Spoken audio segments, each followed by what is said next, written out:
4장 4절부터 5절입니다. 우리 한 목소리로 하나님 말씀 받겠습니다.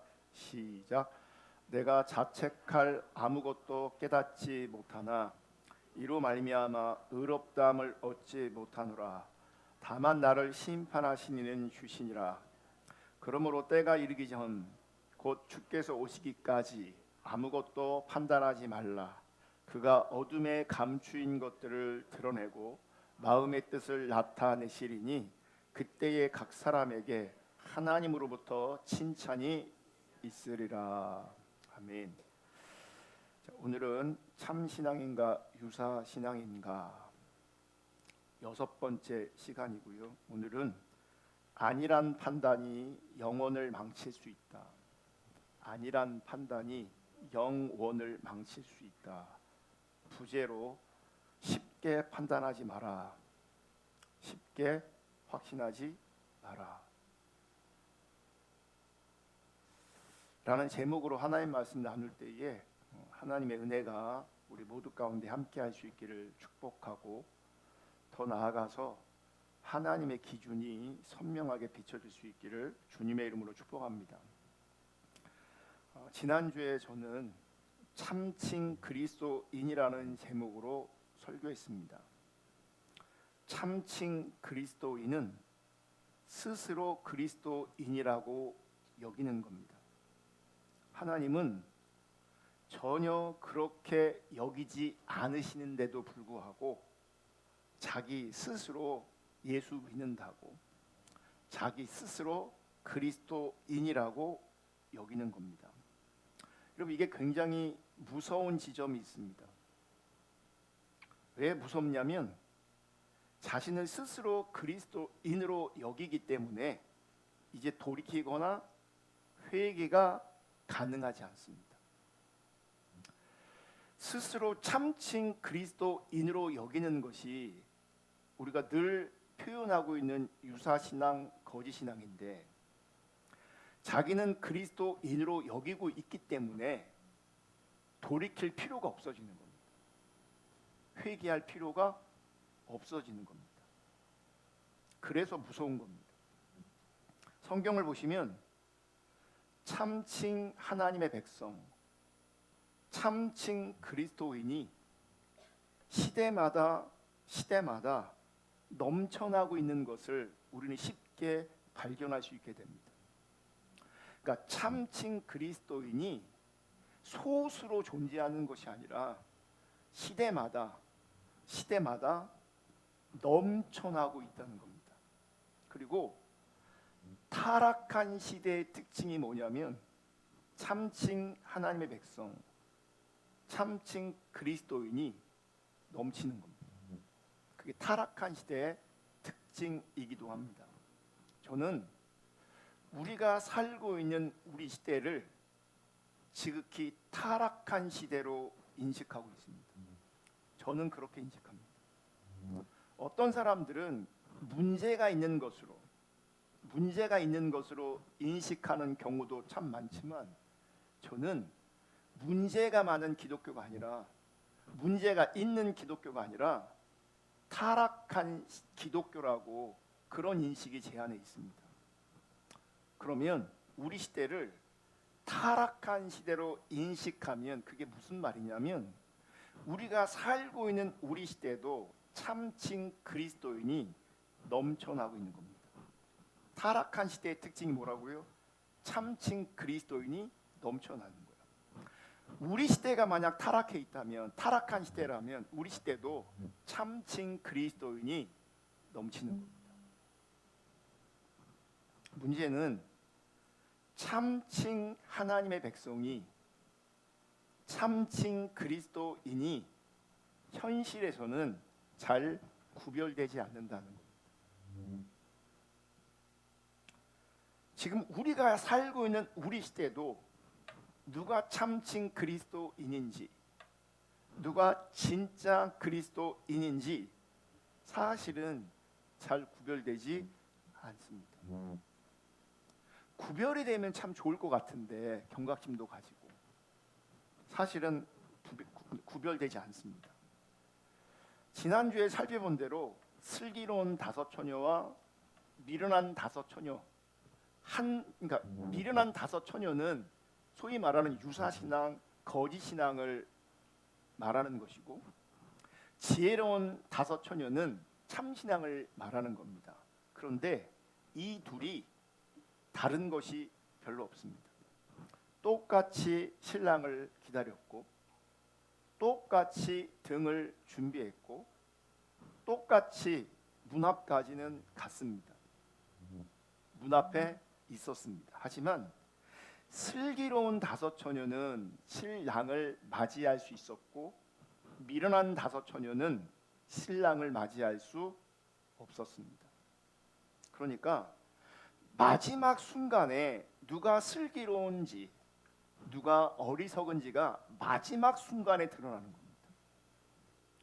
마지막 순간에 누가 진짜 그리스도인인지 누가 참칭 그리스도인인지 지금 드러나는 게 아니라 마지막 순간에 드러난다고요.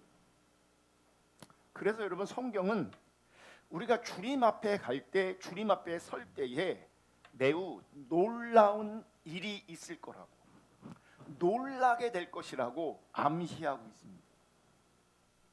이 사람은 진짜야, 진짜가 아니야, 즉 이 사람은 가짜야 라고 생각했던 사람들이 주님께서는 착하고 충성된 종아, 이렇게 말씀하실 수 있다는 거죠.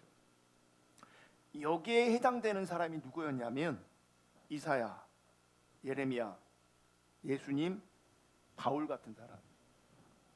그럼 이사야, 예레미야, 예수님, 바울은 그 시대에 진짜로 인정받지 못했습니다. 그들은 가짜로 여김받았습니다. 가짜로 여김받았기에 그들은 그 시대에 핍박을 받았습니다. 그들은 인정받지 못했습니다. 반대로 이 사람은 분명히 주님께 큰 칭찬을 받을 거야. 이 사람은 천국에서 큰 상급이 있을 거야 라고 생각했던 사람들에게 주님이 이렇게 말씀하실 수 있어요. 나는 너를 도무지 모른다. 불법을 행하는 자들아. 그러니까 마지막에 주님 앞에 섰을 때에 놀라운 일이 생기는 거죠. 그때 가서야 진짜와 가짜가 결정되어지고 구별되어지는 거예요. 마태복음 7장 21절 23절 이렇게 말씀합니다. 나더러 주여 주여 하는 자마다 다 천국에 들어갈 것이 아니요 다만 하늘에 계신 내 아버지의 뜻대로 행하는 자라야 들어가리라. 여기서 우리가 확인해 볼 수 있는 게 뭐냐면 우리의 말로는, 우리의 입술로는, 우리의 말로는 누가 천국을 가냐, 천국을 가지 못하냐, 이게 증명되지 않는다는 거예요. 말로는, 말 가지고는. 그러므로 여러분이 신앙생활 하실 때 말로 자기를 증명하려고 하시면 안 됩니다. 말로 나를 증명하는 것은 의미가 없습니다. 정말 많은 사람이 자신을 말로 증명하려고 합니다. 말로는 증명되지 않습니다. 그래서 주여 주여 하는 자마다 다 천국에 들어갈 것이 아니라고 말하는 거예요. 말로는 신앙 고백을 하는데 말은 참 거룩한데 그럼에도 불구하고 천국 갈 수 없어요. 자, 하나님께서 뭐라고 말씀하시냐면 다만 하늘에 계신 내 아버지의 뜻대로 행하는 자라요. 말로 증명되는 게 아니고요, 행함으로 증명되어지고 상태로 증명되어지는 거예요. 이게 하나님의 기준이에요.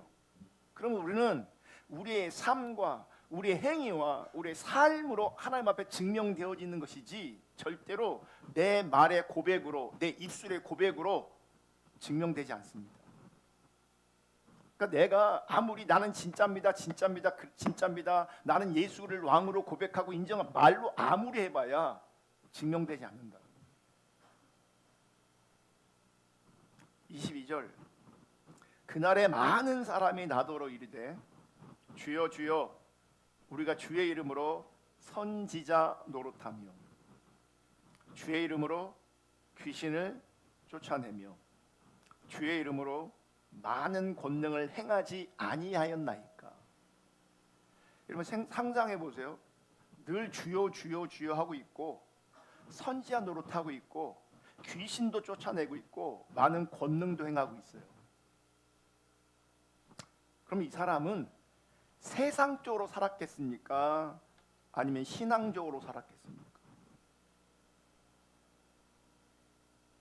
이 사람은 적어도 신앙의 모습을 가진 사람이에요. 그분의 시간, 그분의 에너지 대부분은 교회 안에서 신앙 안에서 활용되었을 겁니다. 23절 그때에 내가 그들에게 밝히 말하되, 이 밝히 말한다는 건 뭐냐면 분명히 말씀하신다는 거예요. 내가 너희에게 분명히 말하되 내가 너희를 도무지 알지 못하니 불법을 행하는 자들아 내게서 떠나가라. 마지막 때에 이런 일이 일어난다는 거예요. 마지막 순간에 이런 일이 일어난다는 거예요. 지금 일어나지 않아요. 지금. 그래 지금은 말로 주여 주여 하고 선지자 노릇하고 귀신 쫓아내고 많은 권능을 행하고 있으면 대부분 이런 사람은 교회에서 리더가 될 거고요. 이런 사람은 목사나 선교사 할 겁니다. 적어도 분명한 것은 신앙이 좋다라고 평가받을 겁니다. 평신도든 사역자든. 근데 주님은 뭐라 그래요? 내가 너희를 도무지 알지 못한다. 불법을 행하는 자다. 그러니까 하나님 관점의 불법과 우리 관점의 불법은 또 다른 겁니다. 이분들의 삶과 신앙을 보면 사람들이 볼 때는 불법적 요소가 없습니다. 늘 교회 안에 살았는데, 늘 주여 주여 하고 있는데 어떻게 불법적 요소가 있겠어요? 없다고요. 근데 하나님 보실 때에는 불법으로 가득할 수 있어요. 여러분 마지막 때에 이런 사람들이 우리는 예외적인 케이스다라고 생각할 수 있습니다. 그런 사람도 있을 수 있겠지라고 생각할 수 있습니다. 그리고 더 나아가서 나는 아니겠지라는 생각을 가질 수 있습니다. 저는요 이런 케이스가 사람들이 예외적으로 생각하는 이런 케이스가 하늘나라 가면 그 마지막 순간에 보편적 현상이라고 생각합니다. 예외적인 게 아니라 나는 아니겠지가 아니고 웬만한 사람들은 여기에 다 해당될 수 있다는 거예요. 목사님 어떻게 뭘 근거로 그렇게 말씀하십니까? 성경을 보시면 그날에 많은 사람이 나더러 이르되 그랬어요. 소수의 사람이 그런다는 게 아니고 예외적인 어떤 사람들이 그런다는 것이 아니라 많은 사람이 그런다는 거예요. 많은 사람들이. 여러분 타락한 시대의 특징을 예수님께서 뭐라고 말씀하신지 아십니까? 저들은 입술은 내게 가까운데 마음은 내게 멀다 그랬어요. 입술은 가까워요. 근데 삶으로 주님을 따라가는 건 안 돼요. 이런 사람들이 많은 사람에 해당되는 겁니다. 예외적인 케이스가 아니고 나는 아닐 거야가 아니고요. 많은 사람들이 그 자리에 있습니다. 그리고 그 많은 사람들 중에는 선지자 노릇하고 귀신도 쫓아내고 많은 권능도 행했던 사람들이 그 안에 있습니다.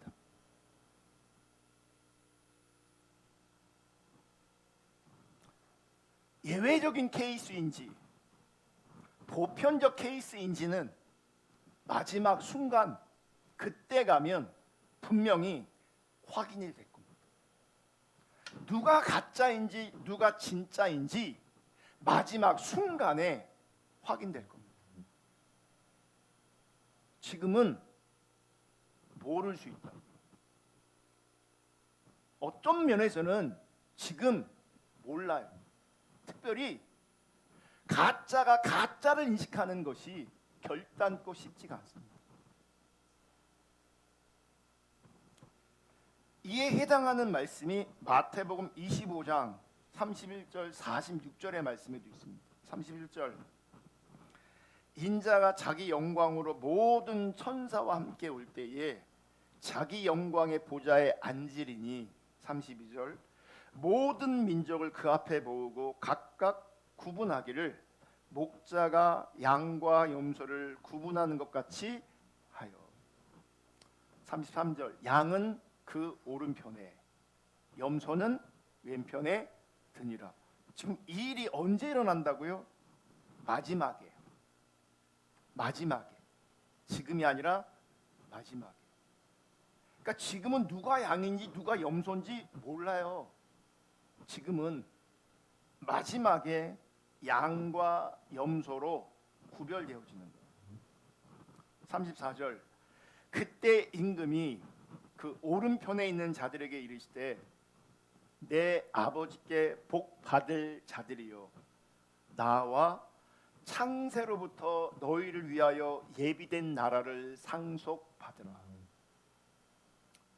복 받을 자들이요 라고 말씀하시면서 예비된 나라를 상속받으려. 이게 온전한 구원입니다. 이게 그러니까 복은 뭐냐면 하나님 나라를 상속받는 겁니다. 지금도 복은 뭐냐면 이미 임한 그 하나님 나라의 통치 아래에 있는 것이 복입니다. 이미 임한 하나님 나라를 누리는 것이 복이고 아직 안 온 그 하나님 나라가 우리 가운데 실제 되어졌을 때 그게 온전한 구원이 되는 거죠. 하나님의 통치 아래에 있는 것 그게 복이에요. 하나님의 통치 아래 거할 때 아버지의 뜻대로 행하는 것이 됩니다. 하나님의 통치 아래에 거하지 않으면 아버지의 뜻대로 행하는 게 안 됩니다. 이건 됩니다. 하나님의 통치 아래 거하지 않으면서 말로는 신앙생활할 수 있습니다. 은사도 나타날 수 있습니다. 그러니 말과 지식과 은사와 체험은 필요하지 않다, 중요하지 않다 이게 아니에요. 본질은 그게 아니란 얘기예요. 본질은 뭐예요? 그분의 통치 아래 있는 것, 그분의 지배 아래 있는 것. 주님의 통치 아래, 주님의 지배 아래 있을 때 하나님 뜻대로 행하는 자가 되고 그 사람이 창세로부터 준비된 예비된 그 하나님 나라를 상속받게 되어지고 그게 성경이 말하는 온전한 구원인 겁니다. 거기까지 가야 우리의 구원이 실제가 되는 겁니다. 거기까지 가야. 근데 41절에 보면 또 왼편에 있는 자들에게 이르시되 저주를 받은 자들아 나를 떠나 마귀와 그 사자들을 위하여 예비된 영원한 불에 들어가라. 이게 영원한 심판이 되는 거죠. 그러면 44절 그들도 대답하여 이르되 주여 우리가 어느 때에 주께서 줄이신 것이나 목마르신 것이나 나그네 되신 것이나 헐벗으신 것이나 병드신 것이나 옥에 갇히신 것을 보고 공양하지 아니하더이까. 이 얘기를 왜 하냐면 양편에 있던 사람들은 이런 자리에 있었던 거예요. 이런 사람들이 영원한 나라를 준비된 나라를 상속받은 거예요.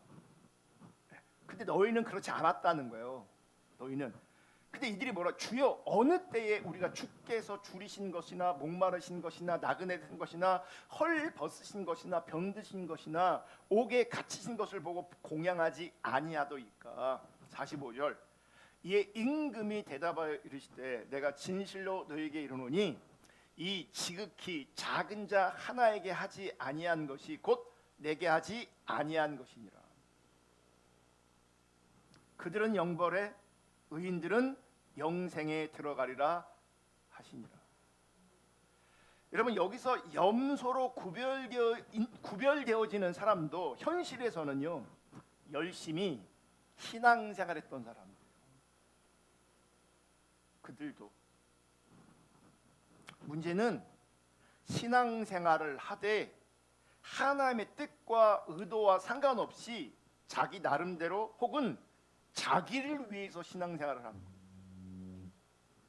그래서 어쨌든 현실에서는 나는 열심히 신앙생활을 한 것이 맞습니다.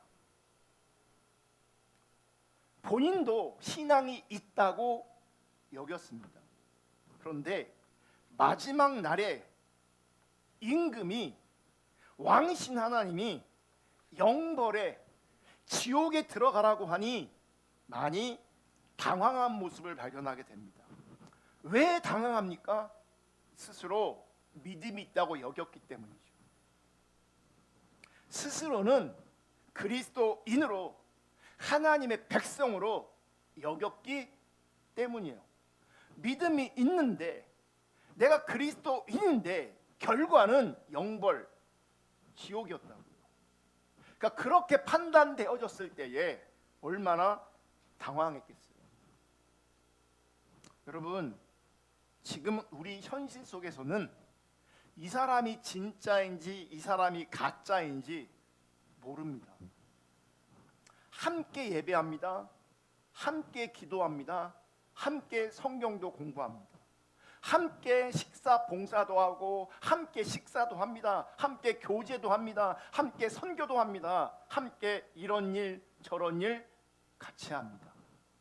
어떤 분들은 지극히 선해 보이기도 하고 어떤 분들은 영적으로 보이기도 합니다. 하지만 결정적으로 나중에 마지막 순간에 갈라집니다. 어떤 사람은 소수이지만 진짜 그리스도인으로, 어떤 사람들은 많은 사람들 속에 있으면서 가짜 그리스도인으로 구별되어집니다. 마지막에 갈라진다고요. 여기서도 우리가 같이 하고 있단 말이에요. 누가 진짜인지 누가 가짜인지 모른다고요. 여기서도 나중에는 갈라지는 일이 있다고요. 여기서도. 지금 열심히 하고 확신이 있고 열정이 있는 그 사람이 나중에 염소로 판단될 수 있다는 겁니다. 지금 기적을 일으키고 초자연적인 역사가 나타나고 사람들을 많이 모으는 교회에 성장을 시켰어도 내가 너를 도무지 알지 못한다, 이런 하나님의 평가를, 판단을 받을 수 있다.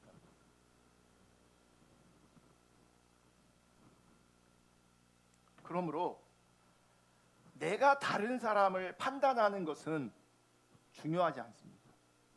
내가 저 사람이 진짜인지 저 사람이 가짜인지 판단하는 거 중요하지 않다고. 왜 중요하지 않습니까? 모른다고요. 모른다고요. 만약 주변에서 여러분들을 진짜 그리스도인으로 믿음 좋은 사람으로 판단할지라도 그것도 중요하지 않습니다.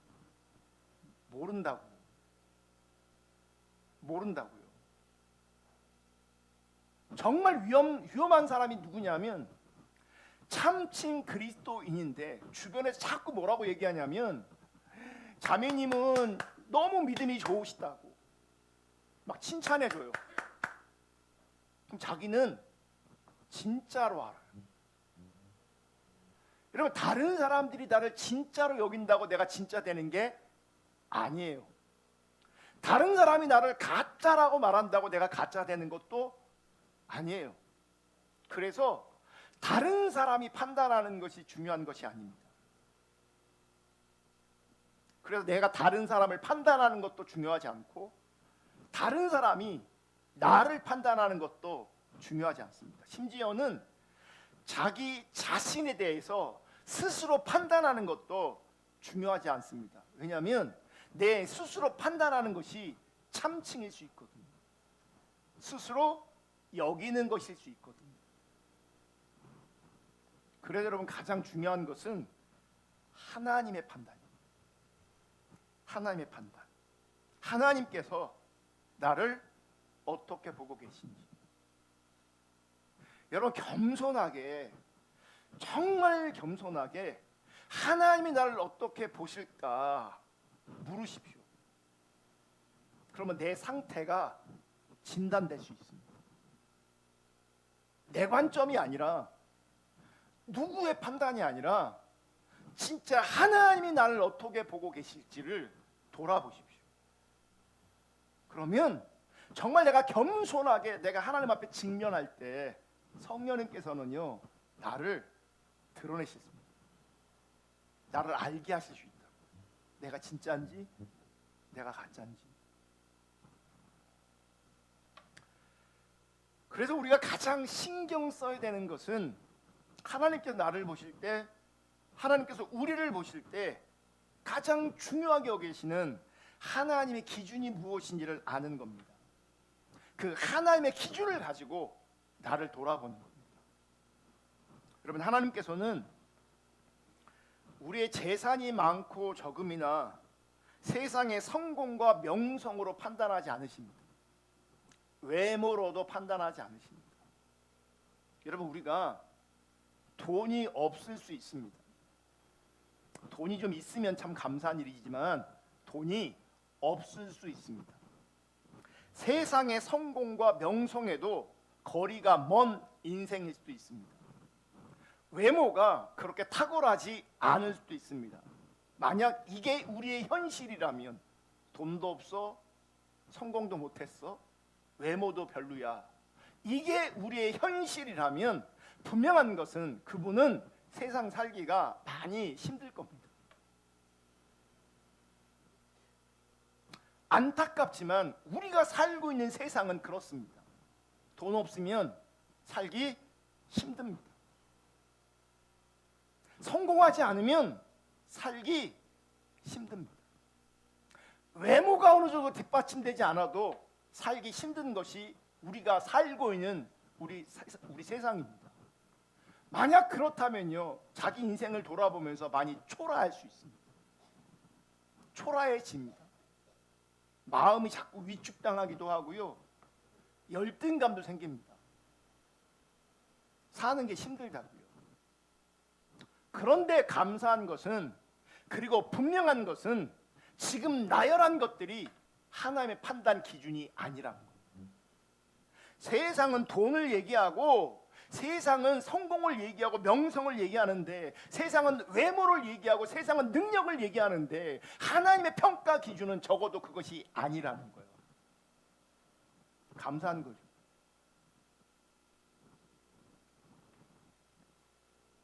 하나님은 하나님 관점에서, 하나님의 기준으로 우리를 판단하십니다. 아멘. 그래서 지금 사도 바울은 고린도전서 4장에서 우리가 신앙생활하면서 자칫 휘둘리기 쉽고 넘어지기 쉬운 부분을 자기 이야기를 하면서 우리 가운데 하나님의 기준을 얘기하고 있습니다. 고린도전서 4장 3절 한번 다 같이 읽어볼게요. 시작. 너희에게나 다른 사람에게나 판단받는 것이 내게는 매우 작은 일이라. 나도 나를 판단하지 아니하노니. 자, 세 번역으로 볼게요. 내가 여러분에게서 심판을 받든지 세상 법정에서 심판을 받든지 나에게는 조금도 문제가 되지 않습니다. 그뿐만 아니라 나도 나 자신을 심판하지 않습니다. 여러분, 고린도 교회는 유난히 사도 바울에 대해서 말을 많이 했어요. 특별히 바울이 진짜인지 가짜인지에 대해서 말을 참 많이 했어요. 이런 배경에서 사도 바울은 고린도전서 4장 3절처럼 말하고 있는 겁니다. 고린도전서 4장 3절을 현대어 성경을 한번 더 볼게요. 그런데 나는 어땠습니까? 충실한 일꾼답게 일해왔다고 여러분은 보십니까? 그러나 여러분이 어떻게 생각하든 또 누가 어떻게 생각하든 나는 그런 것에 개의치 않습니다. 나 자신의 판단도 믿지 않습니다. 여러분, 고린도전서 4장 3절을 여러 버전으로 우리가 함께 읽었는데 이걸 풀어 설명하면 이렇습니다. 나는 너희의 판단을 중요하게 생각하지 않는다. 다른 사람이 뭐라고 판단하든 나는 그거 중요하게 여기지 않는다. 너희가 나를 가짜라고 보든 너희가 나를 진짜라고 보든 그것은 나에게 중요하지 않다. 멘탈 갑이에요. 멘탈 갑. 여러분, 신앙이 성숙하잖아요. 멘탈도 든든해져요. 멘탈도 좋아져요. 그러니까 어떤 면에서 멘탈이 약하다, 그 신앙이 별로 안 좋은 거예요. 제가 우리 아내랑 얘기하면서 듣는 얘기 중에 하나가 뭐냐면, 나도 스스로 고백하는 것 중에 하나가 뭐냐면, 저는 멘탈이 약해서 당신은 멘탈이 약해요. 근데 바울을 보면요, 멘탈 갑이에요. 니네가 날 판단하는 거 나 전혀 중요하지 않아. 니네가 나를 가짜로 보든 진짜로 보든 그거 나 중요하지 않아. 다른 사람이 나를 판단하는 거 그거 하나도 안 중요해. 그리고 더 나아가서 나도 나를 판단하지 않아. 여러분, 바울은요 그 모든 판단에 지금 자유로워요. 근데 많은 사람들을 보시면요 그 판단에 매여 있어요. 판단에 매여 있어요. 판단에. 바울은 모든 판단으로부터 자유합니다. 왜 우리의 마음이 힘들고 어려운 줄 아십니까? 예? 판단에 자유롭지 않기 때문에 그래요. 판단에. 더 나아가 나 스스로 왜곡된 판단을 스스로 하고 있어요. 열등감에 기초한 판단, 자기 연민에 기초한 스스로에 대한 판단이 우리 가운데 너무 많아요. 그러니까 다른 사람의 판단에서 자유롭지도 못하고 내 스스로의 판단에도 우리는 자유롭지 못해요. 바울은 모든 관계성에서 자유롭고 그들의 판단에 자유롭고 더 나아가 자기 스스로의 판단에도 자유로워요. 뭐냐면 자기 스스로 판단하지 않는다는 거예요. 어떤 사람들은요 자기 의에 기초해서 자기를 판단하는 사람이 있어요. 그 사람 큰일 납니다. 나중에 자기 의에 기초해 자기를 판단하잖아요. 그 사람은 나중에 정확하게 내가 너를 모른다라는 판단이 주어질 겁니다. 자기 의에 기초한 스스로의 판단은 무섭습니다.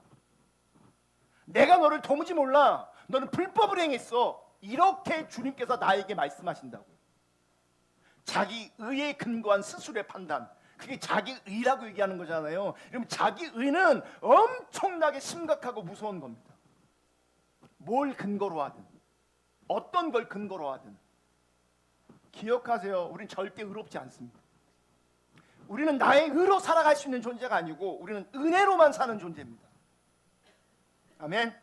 정말 많은 사람들이 의가 작동되고 있어요. 제가 자주 이런 말 하지만 아니 가난도 자기 의가 돼요. 가난도. 누가 더 가난했는지 누가 더 고생했는지 배틀을 붙어요.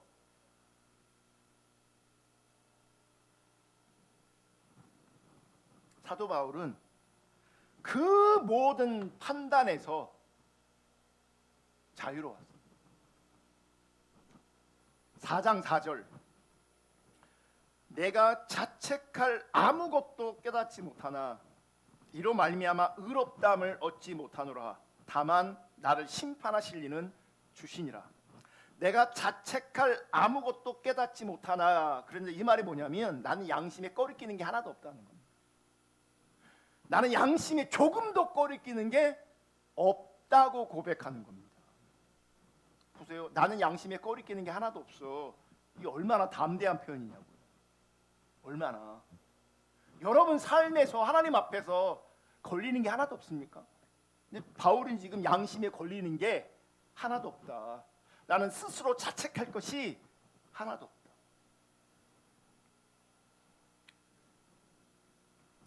나는 자책할 아무것도 깨닫지 못한다. 나는 양심에 거리끼는 것이 하나도 없다. 이 말은 나는 완전합니다. 나는 잘못한 것이 하나도 없습니다. 나는 의인입니다. 나는 죄인이 아닙니다. 이런 말 하는 게 아니라고. 우리가 시편을 읽다 보면 이런 표현이 있거든요. 시편 26편 1절.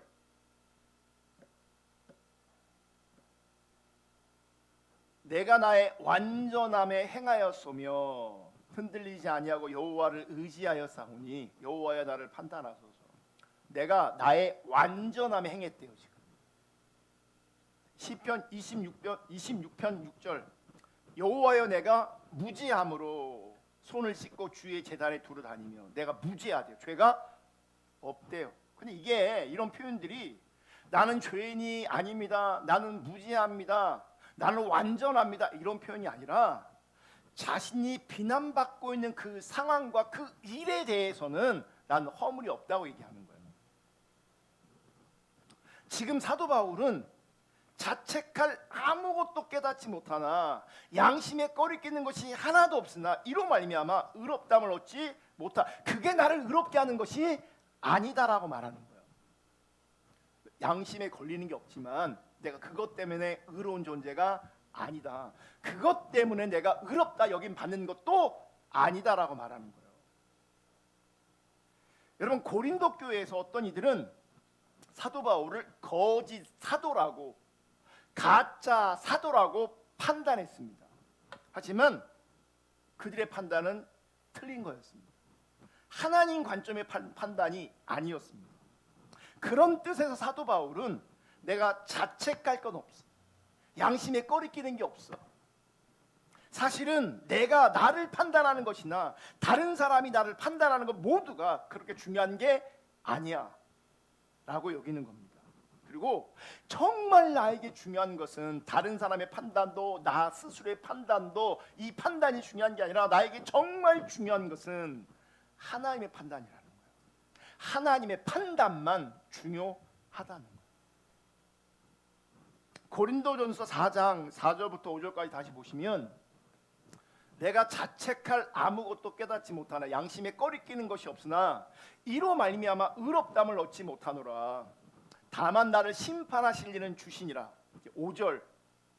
그러므로 때가 이르기 전 곧 주께서 오시기까지 아무것도 판단하지 말라. 주님께서 오시기 전까지는 아무도 판단하지 말라. 그리고 그 판단이 옳은 것인지 그른 것인지 아무도 몰라요. 그러니까 주님께서 오시기까지 아무것도 판단하지 말라. 그가 어둠에 감춘 것들을 드러내고 마음의 뜻을 나타내시리니 그때 각 사람에게 하나님으로부터 칭찬이 있으리라. 이걸 세번역으로 다시 보시면 그러므로 여러분은 주님께서 오실 때까지는 아무것도 미리 심판하지 마십시오.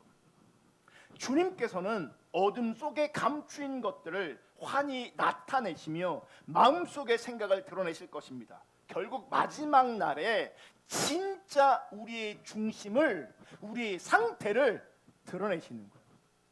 내 진짜 의도가, 내 진짜 상태가 마지막 그날에 다 드러나게 돼 있다. 그때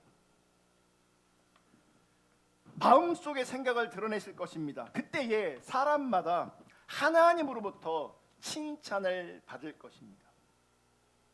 여러분 마음의 뜻, 마음속의 생각 나타내시고 드러내시는 것은 하나님만이 하실 수 있다는 거예요. 누군가가 하는 게 아니라 나 스스로 하는 게 아니라 하나님이 하시기 때문에 우리는 그 하나님의 기준을 추구하고 하나님의 판단 앞에 겸손히 서야 된다는 거예요. 하나님의 판단. 그분이 다 드러내실 거니까. 그러니까 내가 아무리 감추고 포장하고 다른 사람이 나를 의롭다고 여기고 내 스스로 내가 의롭다고 여겨도 마지막 가면 마지막 순간에 내 악한 의도가, 악한 중심이, 불신앙이 다 드러난다고요. 감출 수가 없다고요. 주여 주여 했어도 선지자 노릇했어도, 귀신을 쫓아냈어도, 많은 권능을 행했어도, 교회를 성장시켰어도 결국 마지막에 드러난다고요. 진짜인지 가짜인지가. 그때 하나님의 판단이 있다고요. 그것을 우리는 두려워해야 된다고요. 그 하나님의 평가 앞에, 그 하나님의 기준 앞에 오늘 겸손하게 주어진 삶을, 주어진 신앙을 살아내야 된다. 아멘. 그때에 각 사람에게 하나님으로부터 칭찬이 있으리라. 이 말은 뭐냐면, 그때 하나님께서 누구를 칭찬하시는지 혹은 누구를 심판하시는지 그때 보자는 거예요. 그때 바울처럼요, 하나님의 기준과 하나님의 평가만을 소중히 여길 때, 그게 진짜일 때 나중에 칭찬받는 일이 생기는 거죠. 그게 아니라면 나중에 심판이 돌아온다는 거예요. 심판이. 나는 아닐 거야. 아니요. 큰일 납니다. 두렵고 떨림으로 하나님의 평가 앞에 겸손할 수 있기를 주님의 이름으로 축복합니다. 그러므로 사람들이 나에 대해 말하는 것이나 또 내가 나에 대해 생각하는 것은 중요하지 않습니다. 하나님께서 나를 어떻게 판단하시냐, 여러분 그것만 붙잡고 우리 가운데 주어진 인생을 살아갈 수 있기를 주님의 이름으로 축복합니다. 멘탈이 약하다니까요. 저도 약해요. 그래서 이런 소리 들리고 저런 소리 들리고 내 스스로가 나를 볶아요. 근데 거기서 자유해야 돼요. 하나님의 뜻과 하나님의 기준과 하나님의 평가만을 붙잡고 주님께 나아가실 수 있기를 주님의 이름으로 축복합니다. 그럼 하나님께서 뭘 보고 판단하시냐? 하나님께서 누군가를 판단하실 때 중요하게 여기시는 것이 무엇이냐? 우리가 사람을 판단할 때도 기준과 조건이 있잖아요. 하나님께서도 우리를 판단하실 때 기준과 조건이 있습니다. 하나님의 평가 기준은 뭔지 아십니까? 믿음입니다. 당신은 진짜 그리스도인입니까? 라고 하는 그 질문의 진짜 의미는, 당신이 가지고 있는 그 믿음은 참된 믿음입니까? 이 질문이에요. 참된 믿음이어야 진짜 그리스도인 되어지는 거죠. 그리스도인은 주님을 따라가는 건데, 여러분 주님을 따라가는 것처럼 보일 수도 있다니까요. 근데 진짜 믿음이 아니면 그 주님을 따라가는 게 아닌 거예요. 너는 진짜 그리스도인이니, 이 얘기는 네가 가지고 있는 그 믿음이 참된 믿음인지를 묻는 겁니다. 베드로전서 1장 7절은 이렇게 말해요. 다 같이 읽어볼게요. 시작. 너희 믿음의 확실함은 불로 연단하여도 없어질 금보다 더 귀하여 예수 그리스도께서 나타나실 때에 칭찬과 영광과 존귀를 얻게 할 것이니라. 사도 바울은 믿음을 금에 비교하는데 금보다 뭐가 낫다고요? 금보다 뭐가 더 귀한 거라고요? 믿음이라고.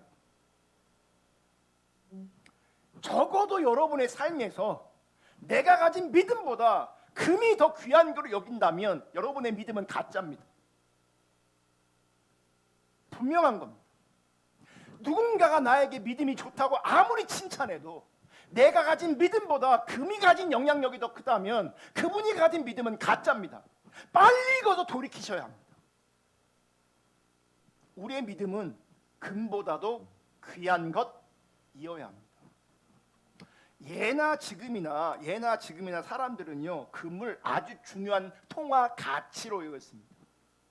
왜 그러냐면 여러분 이 돈은요, 상황에 따라 가치가 떨어지기도 해요. 주식 같은 것도, 코인 같은 것도 상황에 따라 가치가 다 떨어집니다. 자고로요, 금은요 가치가 떨어지지 않습니다. 세상이 어지러울수록 사람들은 뭘 그럼 갖겠어요? 금을 갖고 있으려고 하는 거죠. 가치가 떨어지지 않으니까. 금데크. 이런 얘기하면 우리가 옛날에 돌반지 팔고 막 그런 게 막 한 돈에 얼마나 올랐는지, 옛날에 한 돈에 5만 원 했었는데 5만 원에 지금 얼마야 지금? 70만 원이에요. 사람들은요 금을 소중하게 여겨요. 왜 금을 소중하게 여기냐? 금을 보유하고 금을 소유하는 것이 내가 안전하다고 여기는 거예요. 안전하다. 근데 베드로는 믿음과 금을 비교하면서 믿음이 금보다 훨씬 더 귀한 것으로 말씀하고 있습니다. 사람들은 금을 소유함으로, 금을 보유함으로 말미암아 안전하다고 생각하는 것처럼 지금 사도 베드로는 믿음을 가지고 있는 것이 가장 안전한 것임을 우리 가운데 말씀하고 있습니다. 베드로전서 1장 9절 다 같이 읽습니다. 시작. 믿음의 결국 곧 영혼의 구원을 받습니다. 여러분, 믿음의 확실함은, 믿음의 결국은 우리로 하여금 구원을 받게 합니다. 참된 믿음을 통해 결국 구원을 얻게 되어지는 겁니다. 여러분, 금이 아무리 귀하고 금이 아무리 우리를 안전하게 한들 우리의 영혼을 구원할 수는 없습니다. 우리의 영혼을 구원하는 것은 확실한 믿음뿐이라는 거예요. 그러므로 우리가 믿음 가운데 있는가를 하나님 관점으로 점검하는 것이 매우 중요합니다. 믿음이 있는가를 점검하되 누구의 관점으로요? 하나님 관점으로 점검하는 게 중요합니다. 만약 우리의 믿음이 참된 믿음이 아니라 유사신앙이고 거짓신앙이라면, 그래서 우리가 참칭 그리스도인이라면 그분은 구원을 받지 못하게 되는 거예요. 왜냐하면 믿음이 구원받게 하지만 이 믿음이 가짜라면 구원받을 수 없게 되어지는 거예요. 그러므로 내가 믿음이 있다고 말하지만, 내가 신앙생활을 하고 있지만 진짜 중요한 건 뭐냐면 하나님 관점에서 내 신앙이 진짜인지 가짜인지를 분별하셔야 된다고. 진짜로 여겼다가 망하는 일이 있다고요. 제가 다시 한번 강조하는데, 심각하게 강조하는데, 유사신앙, 거짓신앙은 우리를 구원하지 못합니다. 문제는 사탄은 우리로 하여금 유사신앙과 거짓신앙을 심어주어서 거짓된 구원의 확신을 가지게 합니다. 잘 보시면 진짜 믿음은요, 하나님 중심으로 살게 하고요, 유사신앙, 가짜신앙은요 여전히 자기를 위해서 자기 중심으로 삽니다. 그러니까 나를 보세요. 내가 믿음이 있냐 믿음이 없냐 은사로, 체험으로, 행위로 구별하시면 구별이 안 돼요. 교회 생활로 내 믿음이 분별이 안 돼요.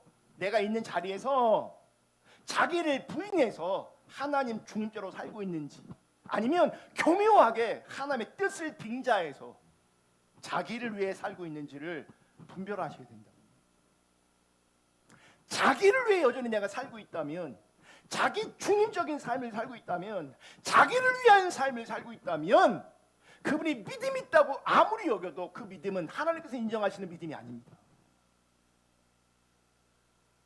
사단은 교묘해 갖고요 왜곡을 시키거든요. 그래서 자기 중심으로 살게 하면서 또 믿음의 확신, 구원의 확신은 가지게 해요.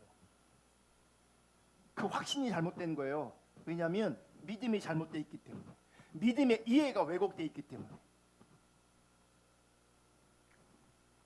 그러므로 안일하게 자신의 구원을 확신함으로 말미암아 결국 내가 너를 도무지 알지 못한다는 청천벽력 같은, 맑은 하늘의 날벼락 같은 하나님의 음성을 들을 수 있다는 것도 심각하게 기억하죠. 근데 많은 사람들이 나중에 이런 얘기를 듣는다고요. 많은 사람이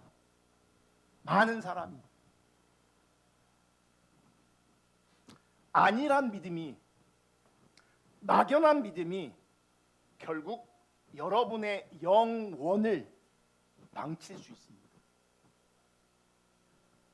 바라기는 참신앙인가 유사신앙인가라고 하는 이 큰 주제를 가지고 설교가 진행될 때에 그동안 내가 신앙생활했던 모든 것을 다 내려놓고, 그것이 경륜이든 열정이든 헌신이든 지식이든 은사든 다 내려놓고 내가 정말 하나님 앞에서 참신앙인가 유사신앙인가를 철저하게 분별할 수 있는 기간 될 수 있기를 주님의 이름으로 축복합니다.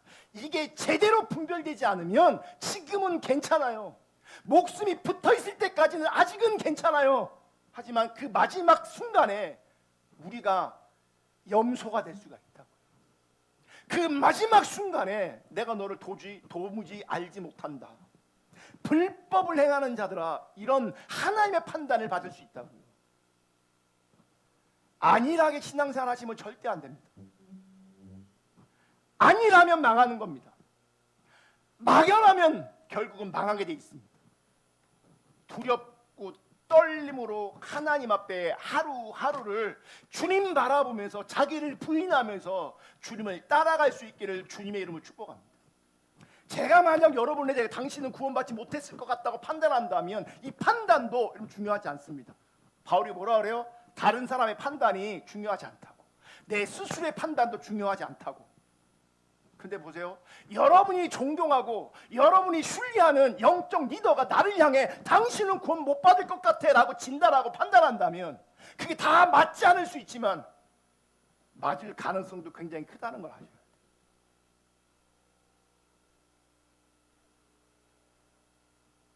그래서 하나님의 판단이 소중하다.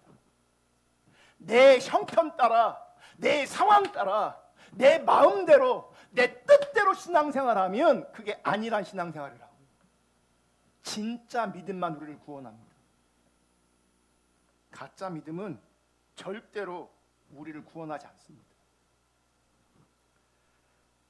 다른 사람의 판단 중요하지 않습니다. 나 스스로의 판단, 이것도 중요하지 않습니다. 결국 하나님의 평가, 하나님의 판단이 가장 중요합니다. 하나님의 평가와 그 판단 앞에서 정직하고 진실하게 자기를 돌아봄으로 말미암아 내 안에 있는 이 믿음이 하나님 보시기에 참된 믿음으로 확증될 수 있는, 인정받을 수 있는 그런 은혜가 부어지기를 주님의 이름으로 축복합니다. 여러분, 나중에 지금 내가 알고 있는 나와 나중에 주님 앞에 드러나는 나는 다를 수 있습니다. 다를 수 있어요. 지금 내가 하나님 앞에 정직하고 진실해야, 두렵고 떨림으로 하루하루 신앙생활해야 지금 내가 나중에 판단하신 주님 앞에 같은 사람일 수 있어요. 근데 거짓 신앙, 유사 신앙은 신앙으로 포장돼 있어요. 나도 믿음 있는 것처럼 보여요. 근데 나중에 가면 내 중심을 그분께 다 드러내셔서 너는 믿음이 아니었어, 너는 그리스도인이 아니었어 라고 그분이 판단하실 수 있다. 이미 온 하나님 나라와 아직 안 온 그 하나님 나라가 연결되어 있는 것처럼 지금의 나와 나중에 내가 같은 사람일 수 있기를 주님의 이름으로 축복합니다. 나중에 내가 달라질 수 있어요. 그러면 그 안일한 판단이 내 영혼을 망칠 수 있다. 그러므로 여러분의 상황, 여러분의 문제도 참 중요하지만 더 큰 문제는 그 상황 가운데 있는 내가, 그 문제 속에 있는 내가 믿음이 있냐예요. 믿음을 돌아보지 않고 내 상황에 압도당하고 내 문제에 압도당하면 그분은 믿음이 없는 사람이에요. 믿음이 아닌 거예요. 돈이 있으면 돈이 있는 대로, 돈이 없으면 돈이 없는 대로, 부자면 부자인 대로, 가난하면 가난한 대로, 건강하면 건강한 대로, 병들었으면 병든 대로 믿음이 있어야 된다고. 사람 시험하세요. 어떤 사람들은 돈을 잃게도 만드시고 건강도 무너뜨리시고, 그러면서 뭘 드러내시는 거예요? 믿음이 있냐, 믿음이 없냐를 드러내시는 거예요. 지금 점검되시기를 주님의 이름으로 축복합니다. 나중에 드러나면 망합니다. 다음 주에 이어서 하겠습니다.